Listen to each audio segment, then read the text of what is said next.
నేడు శ్రీ హనుమత్ విజయోత్సవ దినం చాలా మంది భక్తులకు ఒక సందిగ్ధం. హనుమాన్ జయంతి ఎప్పుడు? హనుమాన్ విజయోత్సవ దినం ఎప్పుడు అనేది హనుమంతుని జన్మతిథి చైత్రమాసంలోనా, వైశాఖంలోనా ఎప్పుడు చేసుకోవాలనే అనుమానం చాలా మందిలో కలుగుతుంది.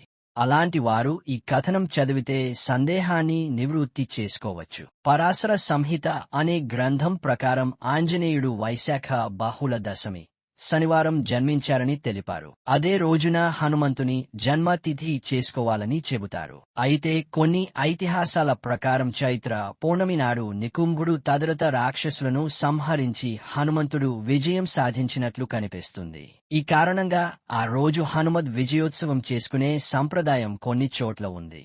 దీన్ని ఉత్తరాదిలో హనుమంతుని జన్మతిథిగా చేసుకుంటారని పండితులు సూచిస్తున్నారు. అలాగే చైత్ర పూర్ణిమ నాడు హనుమంతుని విజయోత్సవం దక్షిణాదిలో ముఖ్యంగా తెలంగాణ ప్రాంతంలో చాలా ఘనంగా జరుపుకుంటారు. ఆంజనేయ స్వామి వారి నిలువెత్తు విగ్రహం దగ్గరగా 60 అడుగుల శోధ యాత్రగా ఊరేగిస్తారు. చైత్ర పూర్ణిమ హనుమత్ విజయోత్సవం నుంచి 41 రోజుల పాటు ఆంజనేయునికి దీక్ష చేస్తారు. ఈ దీక్ష చివరి రోజున హనుమంతుని జన్మతిథి చేసుకుంటారు. ఈ 41 రోజులు తెలుగు